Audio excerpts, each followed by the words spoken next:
Морам се среќен сум што дојдов наред. Ако градоначалникот продолжеше да ги набројува сите проекти во изминативе години што ги има направено, кој знае дали воопшто јас и мојот име ќе дојдовме наред. Што да кажем во однос на катастарот? Некаде во 2006 година владата на Република Македонија, предводена од ВМРО ДПМН, донесе една одлука да 4 клучни државни институции мора да се реформираат. Тоа е Централниот регистар, Управата за јавни приходи, Царинската управа и катастарот. Од тој момент, од 2006 година до денеска, можеме да видиме дека Централниот регистар по Doing Business, извештаот од минатата година, е на второ место во светот.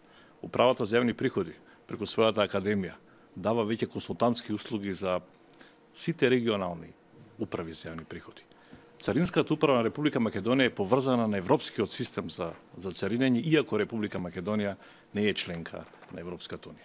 Агенцијата за катастар недвижности, по Doing Business извештајот, е на 17-то место во светот, лидери во Југоисточна Европа. 2006 година беше година во која што можевме да ја констатираме состојбата каква е. А состојбата беше отприлика вака. 56% од територијата на Република Македонија воопшто немаше катастар. Воопшто луѓето не можеа да купуваат и да продаваат недвижности. Ако во преостанатите 46% во тој период сте поднеле барање да запишете објект, требаше да чекате цела една година.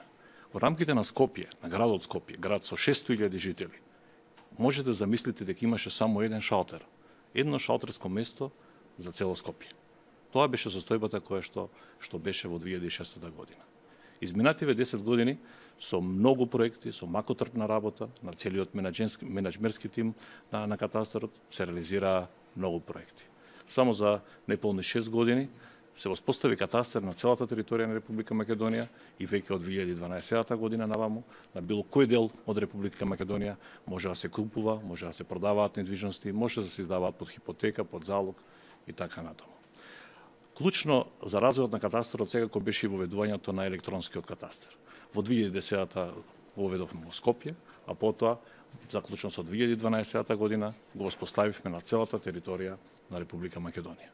Воведувањето на електронскиот катастар овозможи многу бенефити за многу категории на граѓани, но и за самиот бизнис. Ако порано требаше имоти лист, пример имате куќа во Охрид и треба таму да извадите, ви треба имоти лист, а живеете во Скопје, беше неопходно да дојдете во Охрид 150 км за да извадите имоти лист. Денеска тоа може да го направите од било кој дел во Република Македонија, но може да го направите и било кој дел во светот. Затоа што покрај електронскиот катастар, кој беше основен, базичен систем, направивме електронската продавница. Таа денеска функционира и денеска преку интернет може да си нарачате имоти лист или било кој производ од катастарот, истиот ќе ви стигне веднаш на вашата мейл адреса или по хартиен пат, доколку сакате хартиена верзија, на вашата домашна адреса. Покрај овие работи, катастарот изминативе 10 години направи 9 циклуси на отворени денови на катастарот со граѓаните. Значи 9 години поред Агенцијата за катастар недвижности, стручни тимови оде од град во град, од село до село да ги слушнат сите проблеми на граѓаните, сите проблеми на бизнес заедницата, за да може да ги видиме проблемите, да се соочиме со нив и во новите законски решенија да ги предложиме нивните промени, односно резултатите, односно начинот како истите да ги подобриме. Катастарот на Република Македонија исто така направи дигитализација на севкупното свое работење. Значи не само електронскиот катастар кој што овозможи дигитализација на примарниот бизнис процес, односно целокупното работење во рамките на катастарот да се одвива по електронски пат, катастарот го направи електронското работење и во својот секундарен бизнис процес, односно внатрешните процеси во катастарот исклучиво се одвиваат по електронски пат. Благодарејќи на електронскиот шалтер, денеска се поврзани сите професионални корисници, значи сите нотари, сите геодети, сите општини, сите проценители, најголемиот дел од банки, судови, обвинителства, сите се поврзани со катастарот. Денес платоци од катастарот може да ги добиете 24 часа онлайн. Значи веќе секој кој што сака може да пристапи и да ги види сите тие податоци. Но секако не застанавме тука. Имајќи ги европските трендови, светските трендови, да развојот на технологијата, кој што во овој период напредуваше. Бевме принудени да продолжиме со понатамошниот развој. Така, пред 2 години го воспоставивме и регистарот на цени на недвижности. Ако порано сите се прашуваа која е цената на станот, која е цената на нивата, која е цената на шумата, која е воопшто цената ако сакам нешто да продадам или да купам, денеска со едноставно доаѓање на веб страната на Агенцијата за катастар на недвижности или пак доколку ја симните веб апликацијата на паметни телефони можете да видите точно за секој дел од територијата на Република Македонија по која цена се продаваат недвижностите. Исто така се зголеми и доста и транспарентноста во делот на градежното земјиште.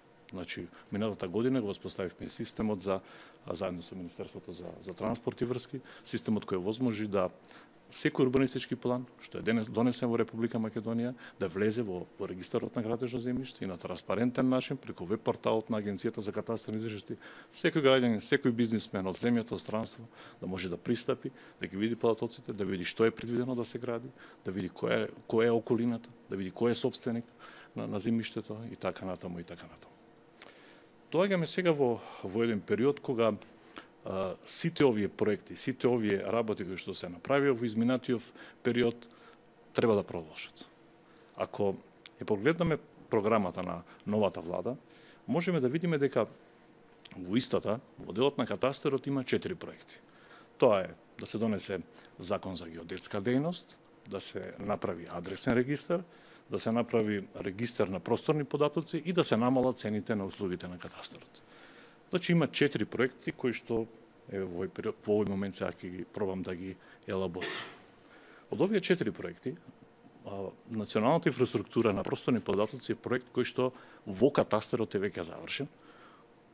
Тој е веќе направен, значи законот е веќе донесен, националниот геопортал е веќе воспоставен и 4 државни институции се веќе поврзани на истиот. Јас се надевам дека, иако со 2 збора е спомната националната инфраструктура на просторни податоци, дека новата влада ќе продолжи да го доградува на националниот геопортал и сите 17 државни институции да обезбедат, да се приклучат на геопорталот и едноставно да овозможат и податоците на преостанатите институции да зрачат преку тој портал.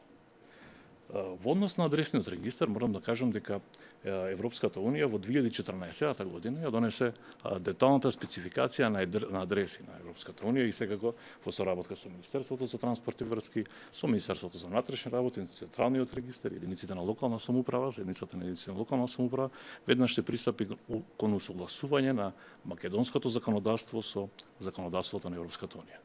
Новата влада веќе во своите фиоки го има новиот закон за адресен регистар, единствено што треба да направи е да го проследи до Македонското собрание со цел Република Македонија да донесе нов закон за адресен регистар кој ќе биде потполно усогласен со европските директиви.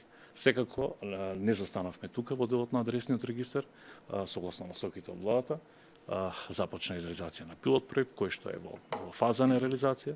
Одбрани беа 4 општини, тоа е општината Гостивар, општината Кисела Вода, општината Зелениково и општината Свети Никола, и се надевам дека новата влада ќе продолжи со реализација на овој пилот проект, бидејќи адресниот регистар е еден од клучните регистри во секоја држава и не би смеело тука да се дозволи импровизација, туку напротив, мора многу стручно, многу темелно, согласно Inspire директивите да се работи и со цел да се обезбедат податоци кои ќе бидат компатибилни на Inspire директивата.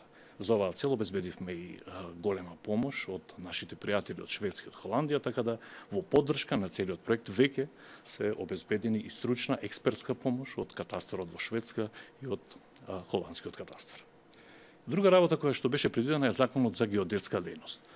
Многу интересно е тоа да прочитате дека нешто се предвидува што е спротивно на европските директиви. Значи, во Европската Унија строго е забрането да се фаворизира некоја професија. Строго е забрането да се нормира некоја професија, бидејќи пазарните услови, тоа е спротивно на пазарот и на пазарните услови. Во самата програма на влада стои дека ќе се донесе нов закон за геодетска дејност. Се надевам дека е некој лапсус, се надевам дека е некоја грешка и се надевам дека новата влада нема да оди спротивно на европските директиви и европските регулативи. И останува последната работа, тоа е намалување на цените во катастарот. Интересно е целата работа да се спореди како беше. Во 2006 година цената на имотен лист беше 250 денари, но само за една катастарска парцела. Доколку во еден имотен лист има повеќе катастарски парцели, тогаш истата цена можеше да достигне дури до 1000 денари, ако не и повеќе. Во 2007 година, со регулаторната гилотиња, веднаш владата ги скрати цените за 50%. Дополнително, осем за регулаторната гилотиња, што беше во 2007 година.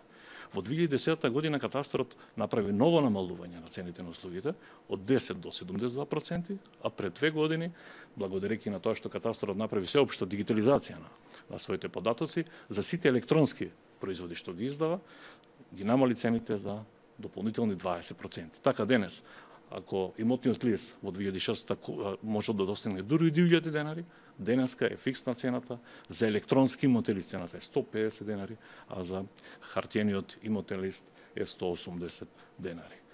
Ако се продолжи со ова, да оди со намалување, без при тоа да се почитуваат методологиите кои што важат, Агенцијата за катастар и недвижности е непрофитна институција, она не сме да оствари приход, но согласно насоките, односно согласно тоа како е истата поставена уште од 2005 година во договорот со Светска банка, таа во еден ден треба да стане институција која што ќе биде комплетно самофинансирачка. Доколку новата влада, без да ги почитува методите и методологиите и сето она што Светска банка изминатите 10 години го вложи во катастарот, се што она што нашите пријатели од холандскиот катастар, од шведскиот катастар, како помош го дадоа во катастарот, да стигне до ова ниво, тоа ќе значи банкрот на катастарот. Затоа апелот е добро да се осмислат сите работи преди да се направат. Мора да се направи реална пресметка, реална проценка за пред било што да се брда, односно да се оди напред. Доколку ги споредиме овие 4 проекти со проектите кои што на партијата ВМРО-ДПМН беа предвидени во изборната програма, ќе видиме дека таму имаше преку 20 нови проекти. Јас се надевам дека новата влада ќе отвори таа програма, ќе ги види тие проекти, бидејќи тие проекти беа произлезени од барањата на граѓаните. Таму ќе видите проекти каде што катастарот треба да преземе обврска да ги реши проблемите кои што се настанати со авионските снимања од 1958 започнати па завршени во 2005 година. Таму има проекти кои што предвидуваат премер на целокупната инфраструктура, во државна сопственост. Таму има нови проекти за масовна проценка на недвижностите. Има проекти исто така за регистрација на гаранциите во имотниот лист, за гаранциите за осигурителните полиси во имотниот лист и едно чудо други проекти кои што овозможуваат понатамошен развој во катастарот. Новото време бара нови проекти, но нови проекти усогласени со европската директива, со европските директиви и стандардите кои што ги наметнуваат светските здруженија како што е ФИК и другите здруженија од областта на катастарот. Благодарам. Благодарам, Славе, само едно прашање. До каде сме со легализација? Баш и мене ме интересира до каде стигна бројката. Да. На кратко. Проектот за легализација на бесправно изградени објекти е проект кој што почна на некој начин од катастарот, бидејќи катастарот е направи првата студија како треба да се легализираат објектите во Република Македонија. Секако таа студија беше само почеток, потоа со сите институции веќе се изгради овој закон. Ако во првиот период од заклучно со 4 септември 2011 година беа поднесени 360.000 барања, и ако во вториот рок уште 80.000 барања, веќе во катастарот имаме легализирани преку 190.000 објекти. Тоа е некаде градоначалник, ако не се лажам, од рангот на Скопје, под прилика да еден град од рангот на Скопје да биде комплетно легализиран. Се работи за проект и тоа сето тоа само за 6 години. Се надеваме ќе продолжи. Јас искрено се надевам дека проектот ќе продолжи во оквир на тоа. Во моментот се вршат и нови авионски снимања, значи се обезбеди можност и нова авионска снимка да се направи на територијата на цела Република Македонија. Се надевам дека и таа ќе дополнително ќе придонесе за дополнително да се забрза процесот на легализација. Благодарам, Славе, градоначалник. Вие што ќе кажете, како било порано